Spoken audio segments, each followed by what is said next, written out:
My husband was planning to divorce me after 25 years. I'd known for 3 weeks. I'd found the texts, hired my own lawyer, moved half our money to an account he didn't know existed. And tomorrow night, at our silver anniversary dinner with 35 guests watching, he was going to make his move. But he didn't know I was 10 steps ahead of him. My name is Scarlett Anderson. I'm 52 years old, and this is the story of how I turned my husband's betrayal into the biggest mistake of his life. But before we continue, make sure you're subscribed to the channel and write in the comments where you're watching this video from. We love to know how far our stories travel. 3 weeks ago at 2:37 a.m., Robert received a text message on his phone. I only saw it because I'd gotten up for water and his phone was charging on the kitchen counter, screen facing up. The notification glowed in the darkness of our Georgetown condo. Can't wait until she's gone and we can finally be together. Love you, baby. My hand froze on the water glass. The screen went dark. I stood there in my nightgown, the marble floor cold under my bare feet, my heart pounding so hard I could hear it in my ears. 25 years. A quarter-century of marriage. And this I didn't wake him, didn't confront him, didn't cry or scream or throw his phone against the wall like I wanted to. Instead, I went back to bed and lay in the dark next to my husband, listening to him snore softly. And I started planning. By morning, I knew what I had to do. The most important rule, don't let him know that you know. Robert woke at 6:30 as usual, kissed my cheek as usual, showered and dressed in one of the expensive suits I'd picked up from the dry cleaner last week. Everything was routine, normal, the perfect marriage. Big day today, he said, adjusting his tie in the mirror. Meeting with potential investors for the Bethesda project. That's wonderful, honey. My voice sounded calm, supportive, exactly what he expected. I might be late. Don't wait up, of course. Good luck with the meeting. He left at 7:15. I watched his car pull out of the driveway through the kitchen window. Then I counted to 60. Then I went to his study. His iPad was in the desk drawer. He'd always used the same password for everything. Our wedding date, 08-12999, August 12th, 1999. The day we promised to love each other forever. The password still worked.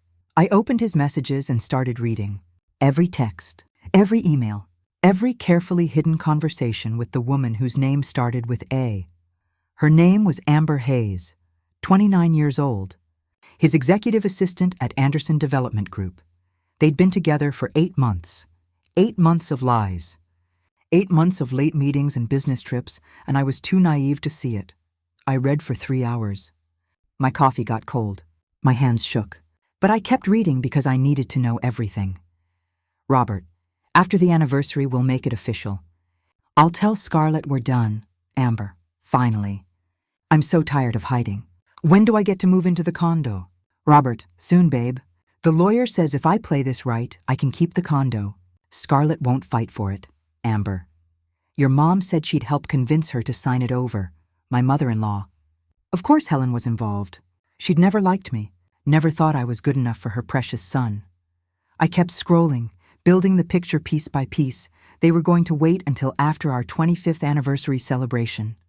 Robert would bring me home from the dinner, sit me down, and very kindly, very gently, explain that he'd fallen out of love, that we'd grown apart, that it was nobody's fault. He already had a lawyer. Roger Mitchell, one of his golf buddies. They had divorce papers ready. Robert's plan was to offer me a settlement. I could keep my car and my personal savings. And he'd give me $50,000 to get started somewhere new. In exchange, I would sign over my rights to the condo, our condo, the one my parents had given me, as a wedding gift 25 years ago. The one worth $1.2 million in today's market. The one that was legally mine because my parents had put the title in my name 3 months before the wedding. Robert's name had never been added to the deed, but he'd either forgotten that detail or thought I had. I took screenshots of everything, texted them to my own phone, deleted the sent messages from his iPad so he wouldn't know, put everything back exactly where I'd found it. Then I got dressed, drove downtown, and went to see Linda Wu. Linda and I had been friends since college. Georgetown University, class of 1994.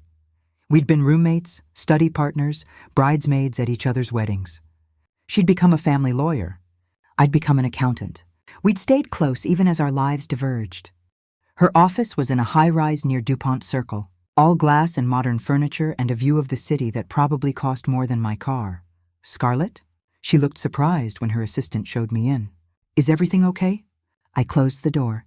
I need a lawyer! Her expression changed immediately. Professional, focused. Sit down!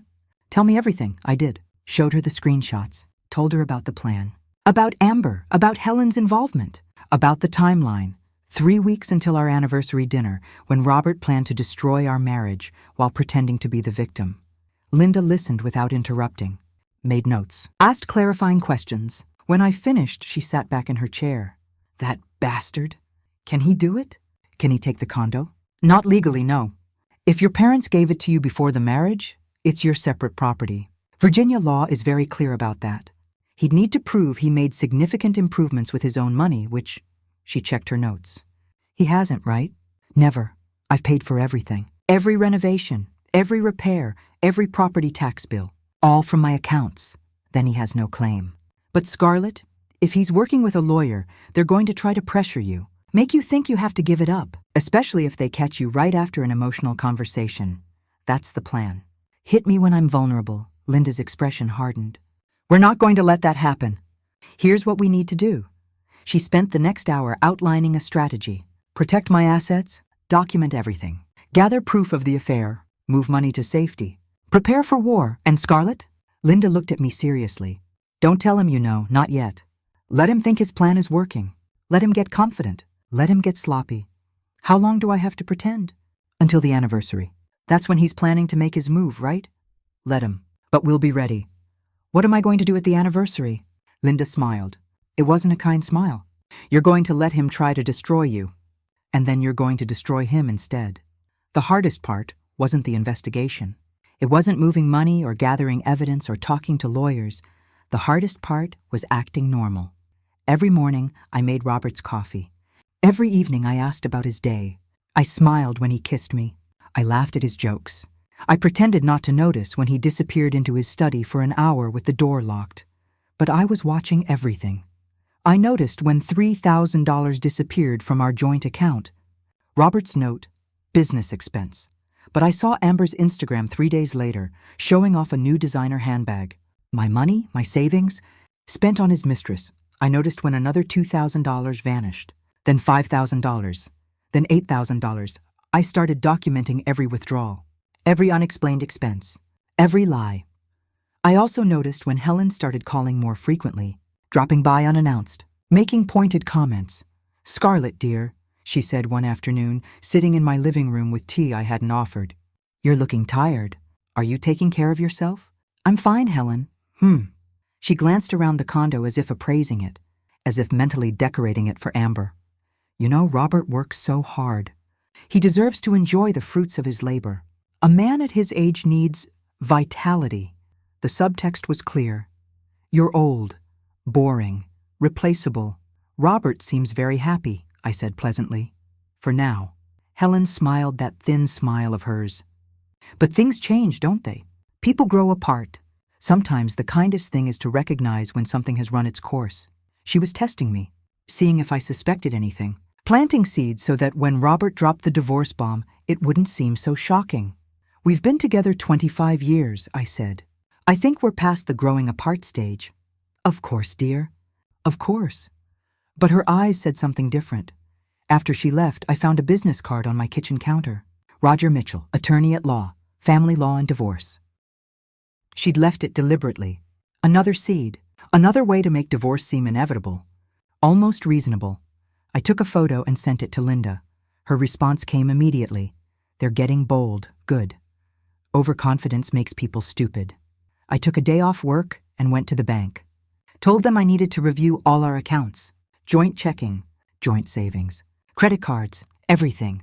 The banker, a young woman named Michelle, pulled up our records. Is there a problem, Mrs. Anderson?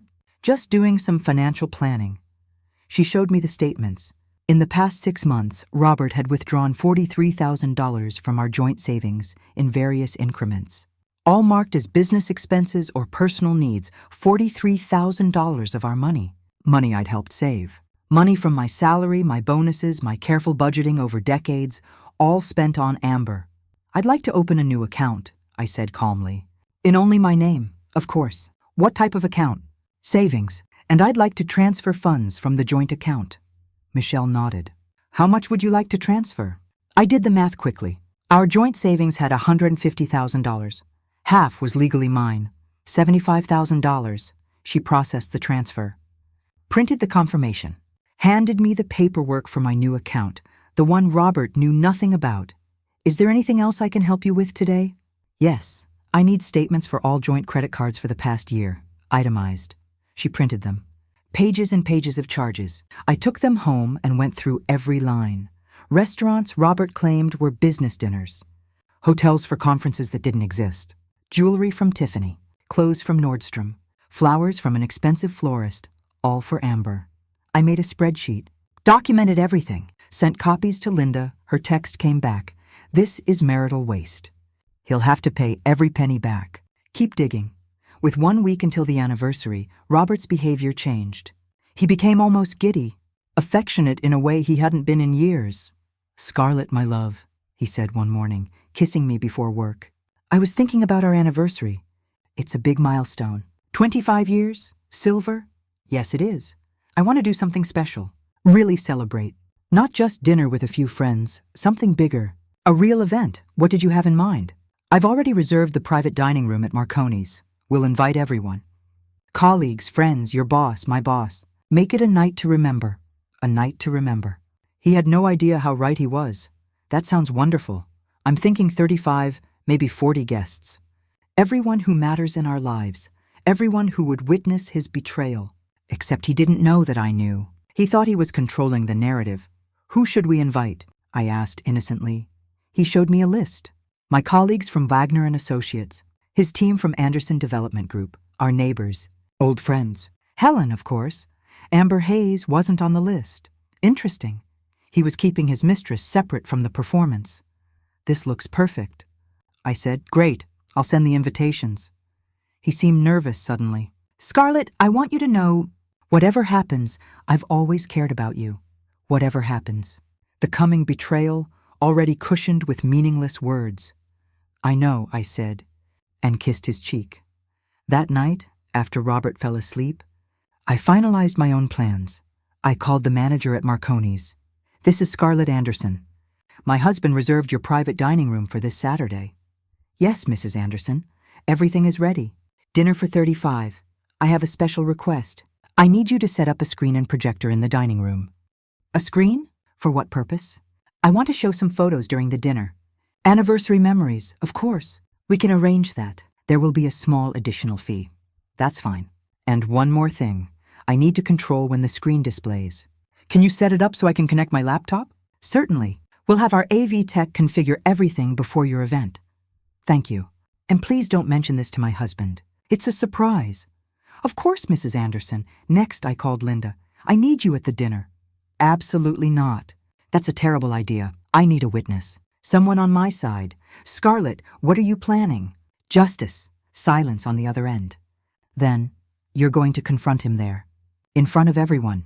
He was planning to humiliate me privately. I'm just changing the venue. This could backfire. If you lose control, if you look vindictive, I won't lose control. I've spent 3 weeks pretending everything is fine while he spends our money on his mistress. I think I can manage one dinner. Another pause. What do you need me to do? Just be there, watch, and be ready to file divorce papers on Monday morning. They'll already be prepared. I'll bring them in my purse, just in case. Thank you, Linda. Scarlett, whatever happens tomorrow night, don't do anything you'll regret. I thought about that after we hung up. Would I regret this? Exposing Robert publicly instead of handling it privately like a civilized adult? Maybe, but he'd counted on my civility, my desire to avoid scenes, my need to keep up appearances. He'd counted on me being weak. He'd counted wrong. Friday evening, Robert came home with flowers. Expensive ones from the florist on Wisconsin Avenue. For my beautiful wife, he said, kissing my cheek. Gilt flowers, probably. Or maybe just part of the performance. Either way, they were pretty. Thank you. They're lovely. Tomorrow's a big day. He seemed anxious, fidgeting with his wedding ring. Are you ready? I've been ready for weeks. He didn't catch the double meaning. That night, He wanted to make love. It felt like goodbye, though he didn't say it. I let him think he was comforting me, preparing me, making this easier somehow. Afterward, he fell asleep quickly. I lay awake listening to him breathe. 25 years. We'd met in college, Georgetown University, both seniors. He was charming, ambitious, full of big plans. I'd fallen hard. We married a year after graduation, moved into the condo my parents gave us, started building a life. We'd talked about children. Tried for years. It never happened. The doctors couldn't find anything wrong. Sometimes bodies just don't cooperate. Eventually, we stopped trying, focused on our careers instead. Told ourselves we were happy. Maybe we had been once. Or maybe I'd been happy and he'd been settling, waiting for something better, someone younger. My phone buzzed with a text from Linda. Last chance to back out. We can do this quietly, I typed back. No. He wanted a stage. I'm just giving him one. Okay, see you tomorrow. Dressed to kill. I smiled in the dark. Tomorrow, Robert would learn that the woman he'd underestimated for 25 years wasn't quite as naive as he thought. Tomorrow, everything would change, and I couldn't wait. I woke before Robert, went for a run along the Potomac, something I hadn't done in months. The October air was crisp and clean. Leaves crunched under my feet. The sun rose pink and gold over the water. I felt strong, clear, ready. When I got home, Robert was in the kitchen making coffee. You went running? He looked surprised, felt like it. Beautiful morning. You seem different, happy. It's our anniversary. I should be happy. He smiled, but something in his eyes was uncertain. Good. Let him wonder. I spent the afternoon at the salon. Hair, nails, makeup. I wanted to look perfect. Not for Robert, for me. For the moment when I took back control of my own story, the stylist held up a mirror. You look stunning, Mrs. Anderson. I did. The woman in the mirror was confident, strong, glowing. Not the tired, taken-for-granted wife Robert saw every day. Thank you. I went home and put on the dress I'd bought last week. Emerald green, elegant, fitted, expensive. I looked like someone who knew her worth. Robert came home at 5:30, already dressed in his best suit. Wow, he said when he saw me. Real appreciation flickered across his face. Then it was gone, replaced by that calculating look I'd learned to recognize. You look incredible. Thank you. Ready to go? I picked up my purse. Inside was my laptop, loaded with every piece of evidence I'd gathered. Screenshots of texts, bank statements, credit card receipts, photos, everything, ready. The drive to Marconi's was quiet. Robert kept checking his watch, rehearsing his lines probably, preparing for the moment when he'd stand up in front of everyone and begin his carefully crafted speech about how our marriage had run its course. He had no idea what was coming. We pulled into the restaurant parking lot. Through the windows, I could see guests already arriving. Friends, colleagues, family. 35 people who thought they were celebrating a marriage. They were about to witness its end. Just not the way Robert planned. Scarlett, Robert said, turning to me before we got out of the car. No matter what happens tonight, I want you to know that I've always cared about you. Always cared. Not loved, cared, like I was a pet he was fond of. Thank you, Robert. That means a lot, he squeezed my hand. Smiled that smile he thought was reassuring. I smiled back and thought, you have no idea what's about to hit you. We walked into Marconi's together. Hand in hand, the perfect couple celebrating their silver anniversary. In a few hours, that couple would cease to exist, and I was going to be the one holding the microphone when it happened. The private dining room at Marconi's was beautiful. Warm lighting from crystal chandeliers, round tables with white linen tablecloths, fresh roses in silver vases. At one end, a small raised platform with a microphone stand, for speeches, for toasts. For the moment Robert had been planning for months, but tonight I was going to rewrite his script. Guests were already mingling when we entered. My boss, Gerald Wagner, and his wife, Robert's colleagues from Anderson Development Group, our neighbors from Georgetown, friends we'd accumulated over 25 years of marriage. Congratulations, someone called out. 25 years! That's incredible! You two are an inspiration. If only they knew. Robert worked the room expertly, shaking hands, accepting congratulations, playing the devoted husband. I watched him perform, remembering all the times I'd believed this version of him was real. Linda Wu stood near the bar in an elegant navy dress. She caught my eye and nodded subtly. Everything was in place. I'd given the manager my laptop earlier when Robert was parking the car. The screen and projector were hidden behind curtains at the back of the room. Ready. Waiting. Helen Anderson arrived fashionably late, sweeping in wearing pearls and a superior smile. She kissed Robert's cheek, then turned to me. "Scarlett, dear, you look, well?" The pause said everything. "You look old. You look desperate. You look like a woman about to lose her husband." "Thank you, Helen. You look lovely, too." She glanced around the room with satisfaction. "Such a nice turnout." Robert said he wanted everyone important to be here tonight. Everyone important. Everyone who would witness what she thought was coming. Her son's announcement that he was leaving his aging wife for a younger woman. "It's a special night," I said pleasantly. "Very special." Helen's eyes glittered. Life-changing even. She had no idea how right she was. We took our seats at the head table. Robert on my left, Helen on my right. The seating arrangement Robert had carefully planned so his mother could provide moral support when he dropped his bomb. Waiters appeared with the first course. Butternut squash soup. Salad with candied walnuts. The food was excellent. I barely tasted it. Around us, conversation flowed easily. People reminiscing about our wedding. Telling stories about times we'd spent together. Toasting to love and longevity and commitment. "I remember when you two got married," my colleague Marina said from across the table. "We all said you'd last forever. You just had that connection." "Things change," Helen said quietly, just loud enough for those nearby to hear. "People grow, sometimes in different directions, planting seeds, preparing the audience." Robert reached for my hand on the table, squeezed it. To anyone watching, it looked affectionate, loving, but I felt his palm sweating. He was nervous. Good. The main course arrived. Filet mignon, roasted vegetables, garlic mashed potatoes. Robert barely touched his food. He kept checking his watch, glancing at the microphone, rehearsing his lines silently. I ate calmly, smiled, laughed at jokes. "Played my part perfectly." "You seem relaxed," Helen said, studying me. "I would have thought you'd be more emotional tonight." "Why would I be emotional? 25 years is a long time. It makes one reflect. On the past, on the future." She paused meaningfully. "On whether the future looks the way you thought it would." "The future is full of surprises," I said, meeting her eyes. "I've learned that recently." Something flickered across her face. Uncertainty? But she recovered quickly. "Indeed." Dessert arrived. Chocolate torte with raspberry sauce.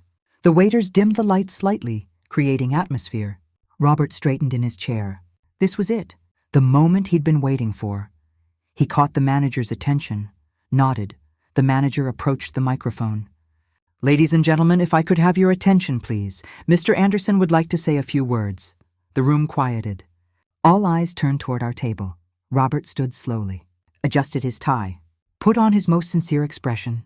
He walked to the microphone like a man about to deliver important news, which, to be fair, he was. "Thank you all for being here tonight," he began. His voice was steady, warm. 25 years ago, I married the woman I thought would be my partner for life. Thought. Past tense. The word hung in the air. Scarlett has been many things to me. A wife, a companion, someone who was there during the early years of my career. Was there. Past tense again. People were starting to notice. I saw confused glances exchanged. But as I stand here tonight, on our silver anniversary, I realize something important. He paused for effect. I realize that sometimes love isn't enough.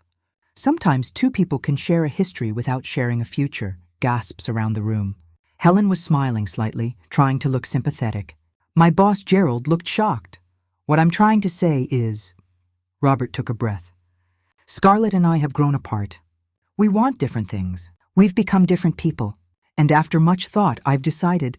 I stood up. The scrape of my chair cut through his speech. Every head turned toward me. Robert stopped mid-sentence. "Scarlett, what are you—" "I'm sorry to interrupt." "Darling." My voice was calm, pleasant, deadly.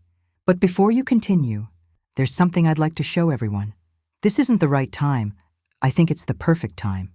I walked toward the microphone. Robert had no choice but to step aside or physically block me in front of 35 witnesses. He stepped aside, his face flushing red. I took the microphone, looked out at the confused, curious faces watching me. Thank you all for being here tonight, I said. Robert's right about one thing. This is a very important evening. An evening for truth, for revelation, for showing people who we really are. Robert was shaking his head slightly, trying to signal me to stop. Too late. 3 weeks ago, I found something interesting on my husband's phone. I pulled out my own phone, held it up.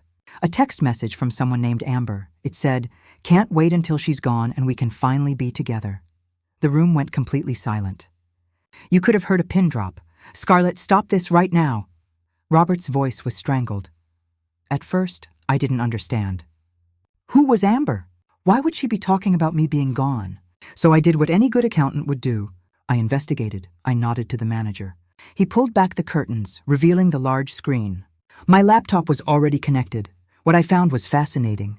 My husband has been having an affair with his 29-year-old assistant for 8 months. They've been planning our divorce, planning how to take my property, planning their future together. The first image appeared on the screen. A text message conversation, blown up large enough for everyone to read. Amber, when do I get to move into the condo? Robert, after I convince Scarlett to sign it over. She won't fight me. Gasps. Someone said, "Oh my God, wait." Robert lurched toward me. But Gerald Wagner stood up and physically blocked his path. "Let her finish," Gerald said coldly. The next image appeared. Another conversation. Robert, the plan is simple. I'll tell her at the anniversary that we've grown apart. Make it seem mutual. Then at home, I'll have her sign the paperwork. Amber, and if she won't sign? Robert, she will. My mom will help pressure her. Scarlett's always been easy to manipulate. Helen had gone white as paper. She tried to stand, to leave, but Marina and 2 other women moved to block the exit. There's more, I said calmly. The next slide appeared. Bank statements, highlighted in yellow. Over the past 6 months, Robert has withdrawn $43,000 from our joint savings account. All of it spent on Amber, jewelry, trips, clothes, dinners at expensive restaurants, more images. Credit card statements, receipts, hotel reservations, a paper trail of betrayal, all documented, all undeniable. He used our money, my money, that I earned and saved, to court his mistress while planning to steal my home. Scarlett, please. Robert's voice cracked. Can we talk about this privately? Why? You were planning to humiliate me tonight anyway. I'm just doing it first. I clicked to the next slide. This is my favorite part. It was a group chat. Robert, Helen, and Roger Mitchell, the lawyer. Helen, the important thing is that she doesn't suspect until it's too late. Robert, don't worry, Mom. Scarlett trusts me completely. She always has. It's pathetic, really. Roger, just make sure she signs before she talks to her own lawyer. Once she signs, we can proceed. The room erupted.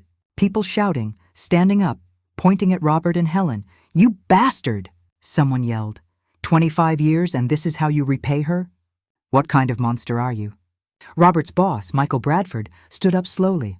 His face was bright red. Anderson, is this true? You've been using company resources to conduct an affair with a subordinate? Mr. Bradford, I can explain. There's nothing to explain.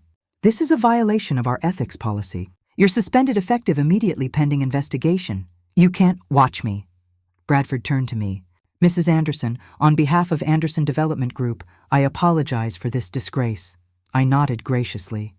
Then I clicked to the final slide. It was a photo of the condo deed.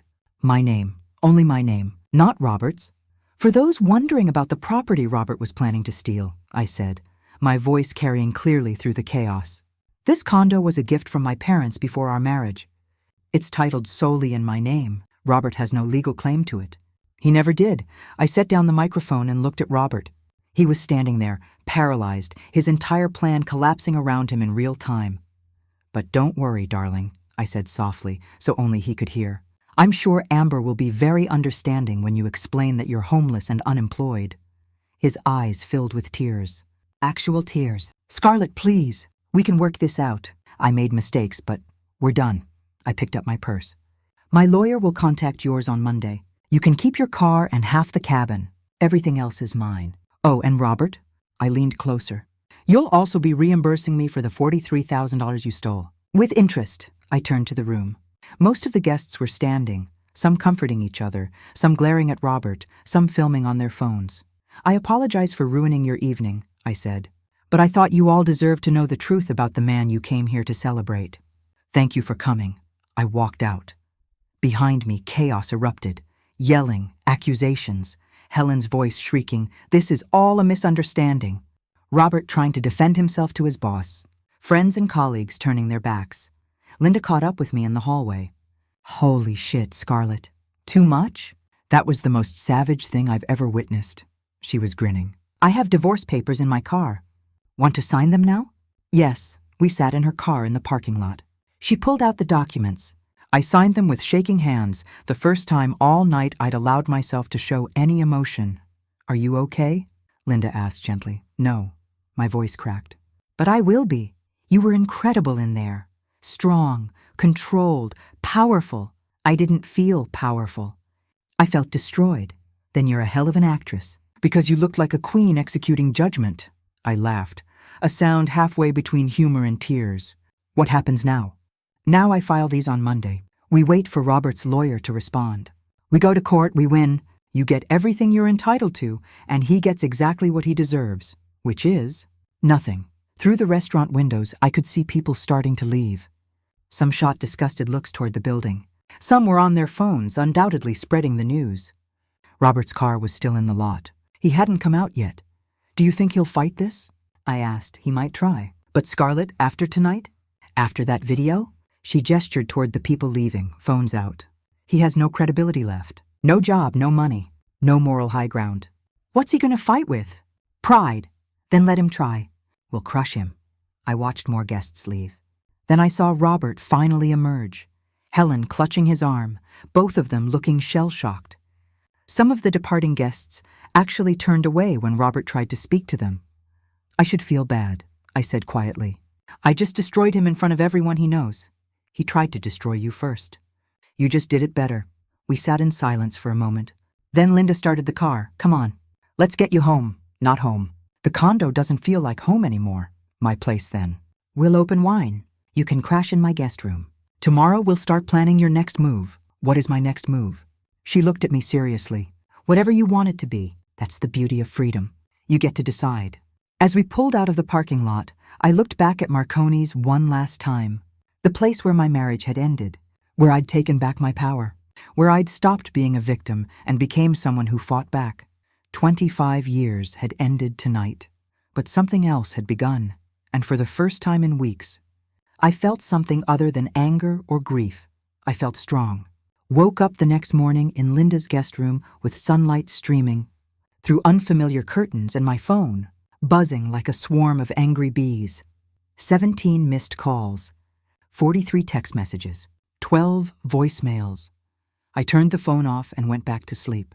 When I finally emerged around noon, Linda was in her kitchen making coffee and scrolling through her tablet with a bemused expression. "Good morning, internet sensation." "What?" She turned the tablet toward me. The video was everywhere. TikTok, Instagram, Twitter, Facebook. Someone I never found out who had recorded the entire confrontation at Marconi's and uploaded it. Overnight, the hashtag on Silver Anniversary Revenge was trending nationally. I sat down heavily. Oh God, it has 4 million views and counting. The comments are, well, see for yourself. I scrolled through hundreds of comments. "This woman is a legend. She handled that perfectly. After 25 years, he thought she'd just roll over?" She said, "Not today." The way she stayed calm while destroying him? Iconic. Can we talk about how he tried to steal her house? The audacity. Men will really spend your money on their mistress and then act shocked when you fight back. There were negative comments too. People calling me vindictive, saying I should have handled it privately, claiming I'd ruined Robert's life over a mistake. But those were drowned out by thousands of supportive messages. Women, mostly women, sharing their own stories of betrayal and financial abuse. Men expressing disgust at Robert's behavior. People calling me brave, strong, inspiring.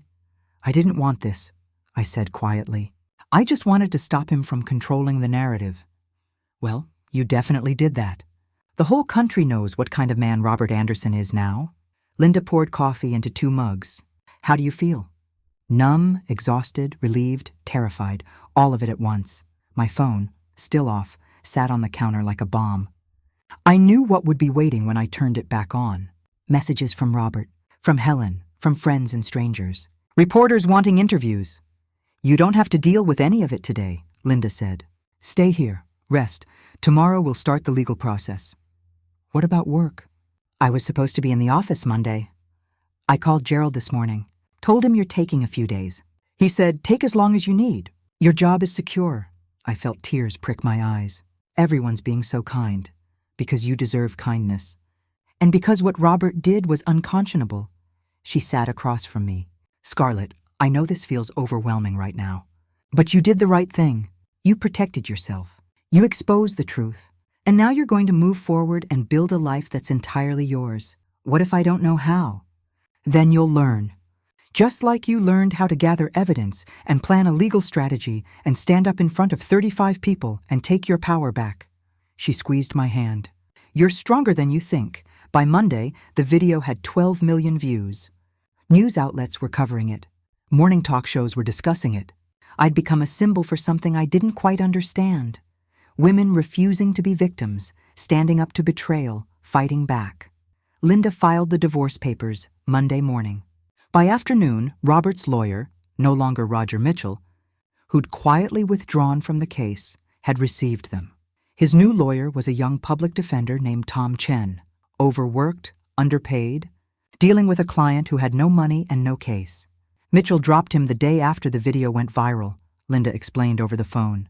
Too much bad publicity. Robert can't afford a private attorney now, so he's using public legal aid. What does that mean for us? It means this will be over quickly. Chen is competent, but he's not going to waste time on a case he can't win. He'll push Robert to settle. And if Robert won't settle, then we go to court and we destroy him legally just like you destroyed him publicly. But Scarlett, I don't think it'll come to that. Robert's broke, unemployed, and living with his mother. He has no leverage. I felt a grim satisfaction. Good. There's something else you should know. Anderson Development Group completed their ethics investigation.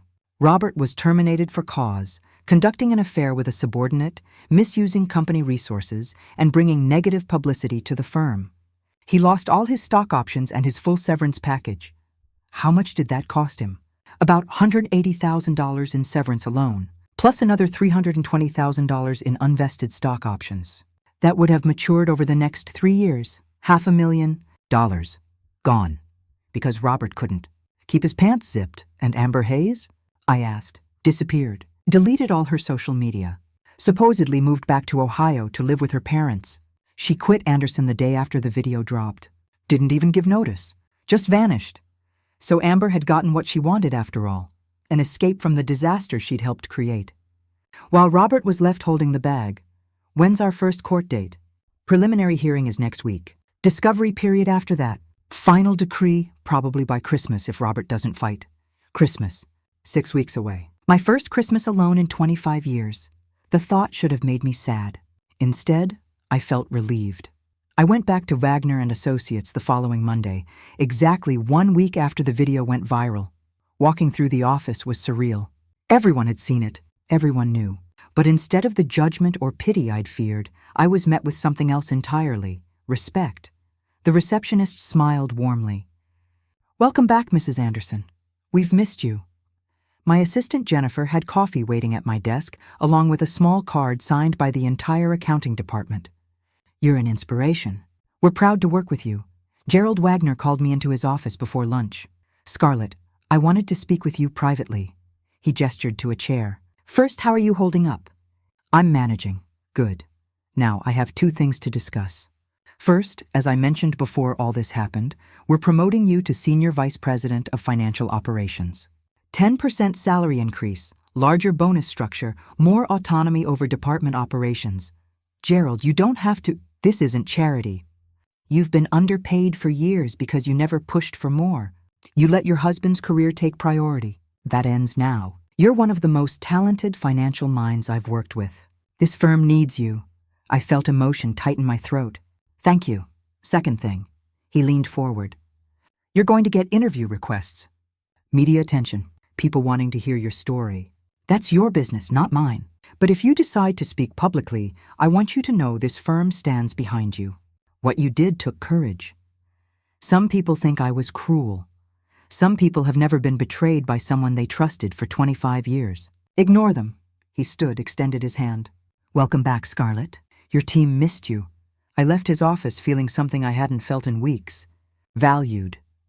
Appreciated. Seen as more than just Robert's wife. I learned about Robert's situation through mutual acquaintances who, it turned out, were firmly on my side. He'd moved in with Helen after losing his job. Her 2-bedroom apartment in Alexandria was cramped and uncomfortable for 2 adults who'd always had their own space. Finding new employment proved impossible. The video had gone too viral. Every potential employer Googled his name and found the same story. Cheating husband tries to steal wife's house. Gets publicly destroyed. No one wanted that liability on their staff. He applied to dozens of positions. Got 3 interviews. 0 offers.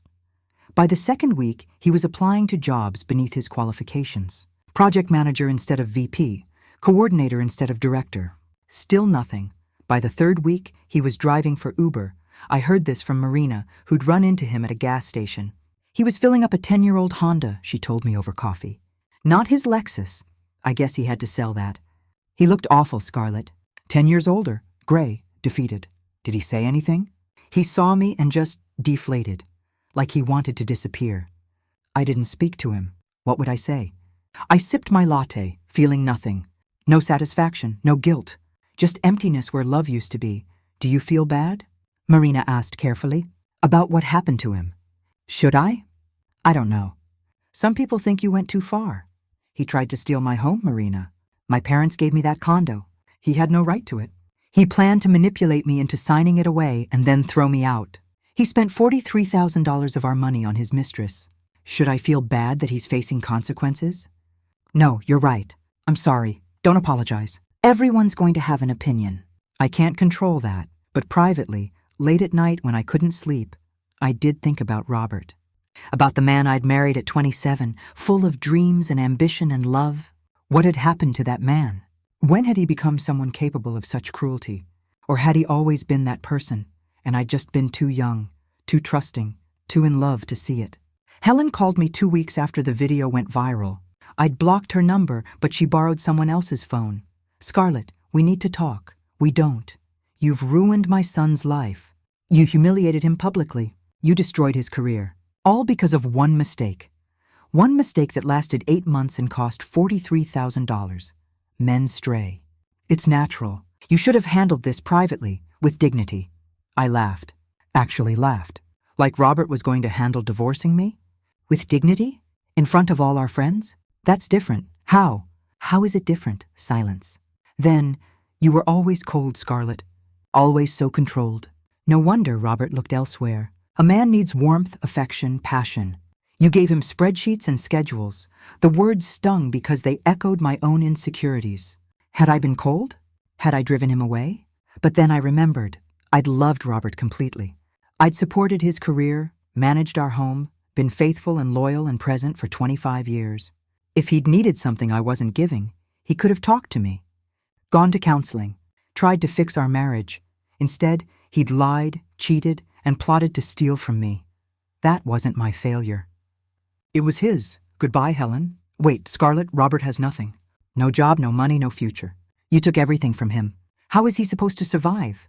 The same way he expected me to survive after he threw me out of my own home. Figure it out, I hung up. Blocked the number. Felt absolutely nothing.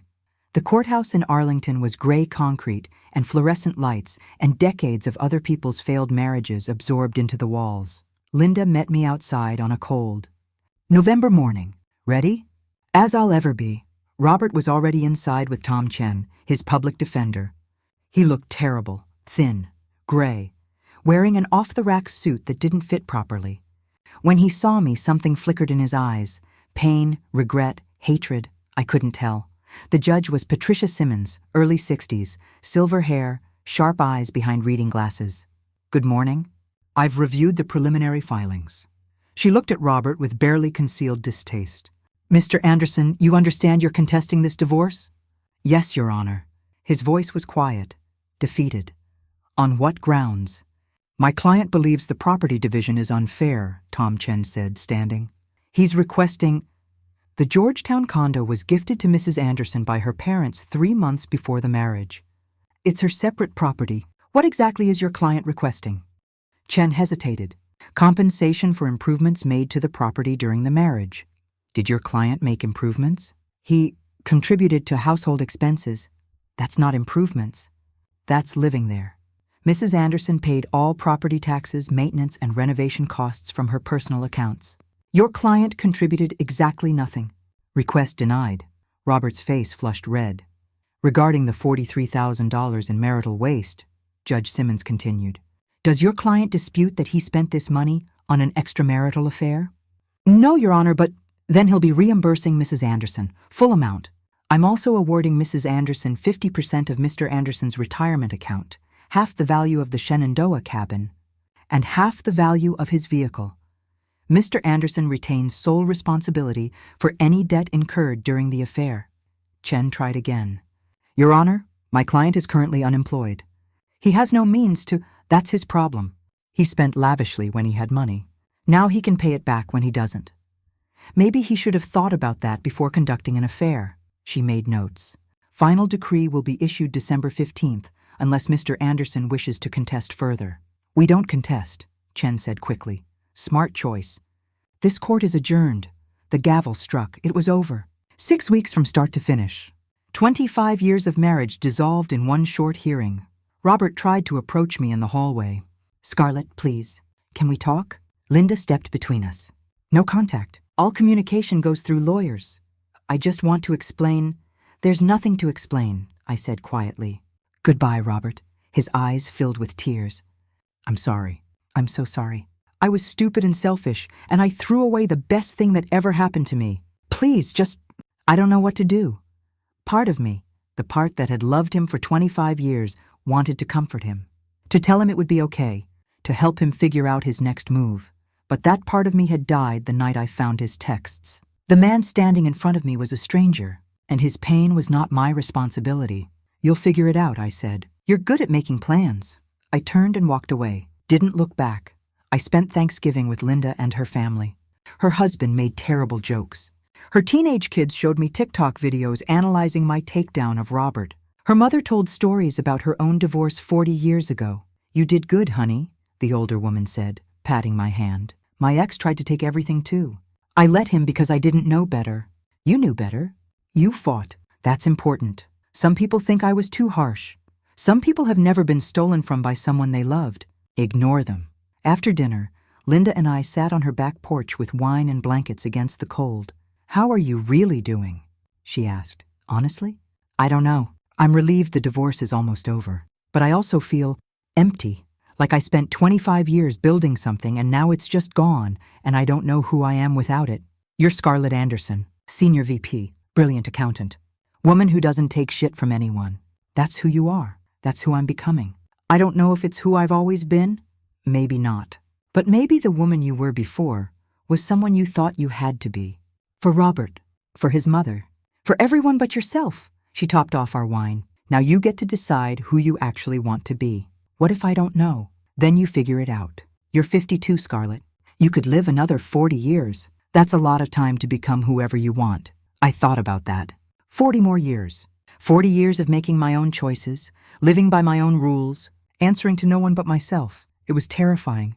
It was also kind of exciting. The divorce decree arrived on December 15th, exactly as Judge Simmons had promised. I was officially single for the first time since 1999. The condo was mine. My savings were mine. Half of Robert's retirement account was mine. I'd also received a settlement check for the $43,000 he'd stolen, plus interest and legal fees. The total came to $51,000. I used part of it to completely renovate the condo. New paint, new furniture, new everything. I erased every trace of Robert from the space, turned it into something entirely mine. The rest I put into a savings account labeled Freedom Fund. Money for whatever I wanted. Travel, education, starting a business, anything. Started therapy. Dr. Sarah Chen was a no-nonsense woman in her 40s who specialized in divorce. Recovery. You did everything right legally, she told me in our third session, but emotionally you're still processing. That's normal. You don't just walk away from 25 years without grieving. I don't feel like I have the right to grieve. He betrayed me. Why should I mourn him? Because the marriage you thought you had was real to you, even if it wasn't real to him. You're not mourning who he was. You're mourning who you thought he was. And that loss deserves to be grieved. So I did. I let myself cry. Let myself feel angry and sad and betrayed and relieved all at once. Stopped pretending I was fine when I wasn't. And slowly, gradually, I started to heal. Work became a refuge. I threw myself into projects, took on new responsibilities, mentored junior staff. Gerald had been right. I was good at what I did. Without Robert's drama consuming my energy, I was better than good. I was excellent. In January, I got another promotion. Senior vice president became executive vice president. My salary jumped again. I was making more money than I'd ever made in my life. I also started saying yes to things I'd always said no to. A friend invited me to a book club. I joined. A colleague asked if I wanted to try rock climbing. I went. My sister suggested a girls' trip to Italy. I booked the flight. I was building a life. My life. Not the life I'd thought I was supposed to have. The life I actually wanted. 6 months later, I ran into Robert on a Saturday in June at a grocery store in Georgetown. I was picking up wine for a dinner party. I was hosting, something I'd never done when I was married because Robert didn't like entertaining. He was in the checkout line buying generic cereal and marked-down bread. Our eyes met.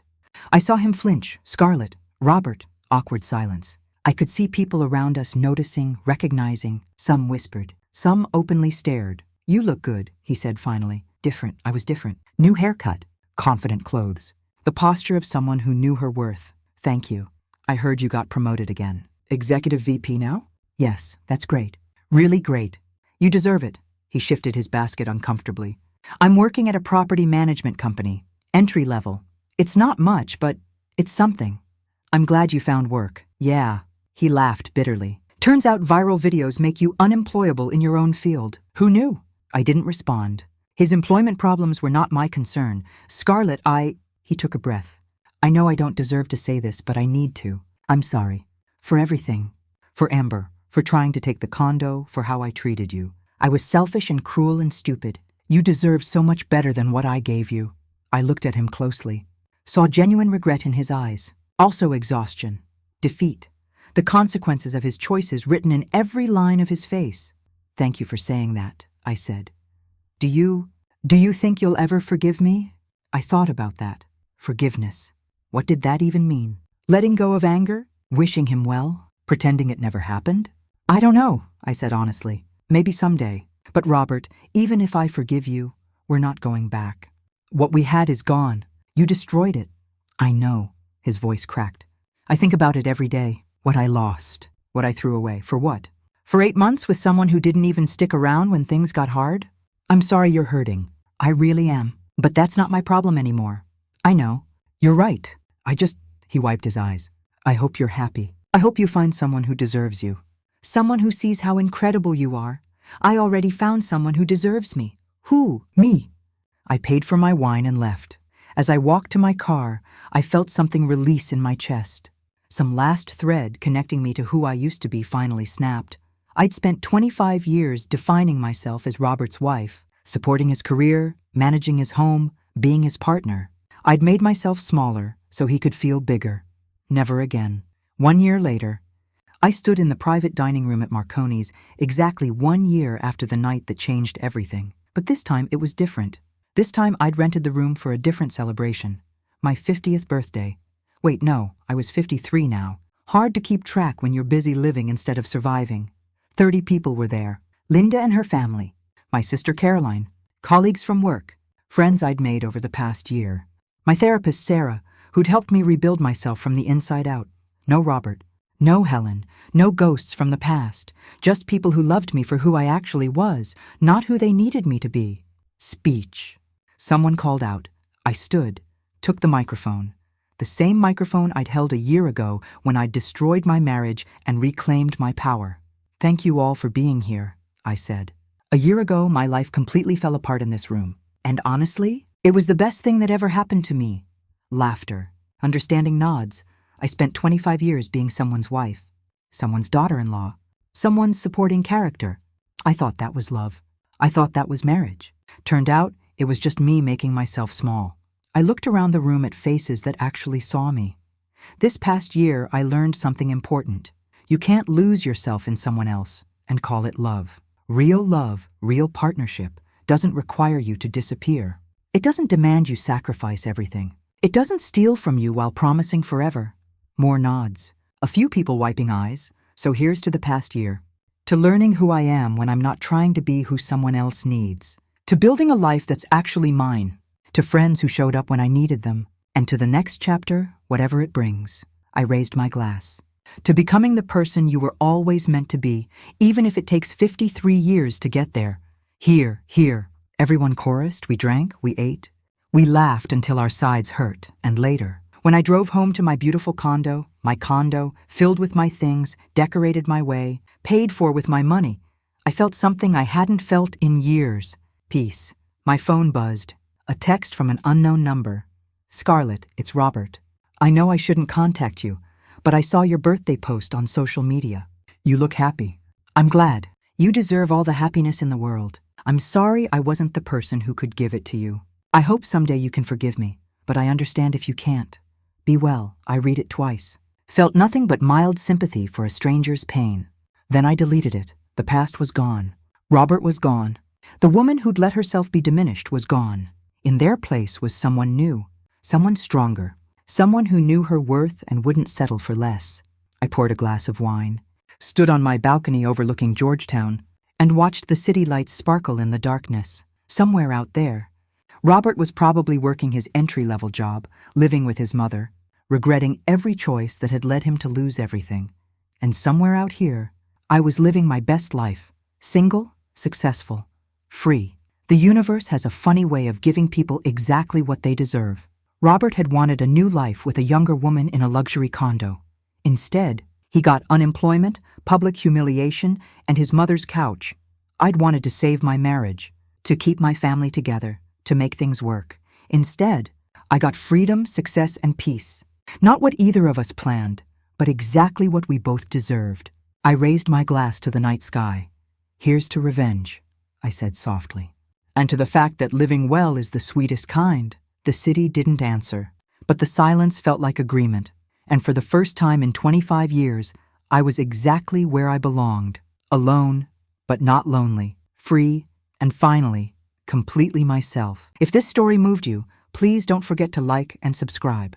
Your support helps me continue sharing stories that uncover the hidden truths of everyday life.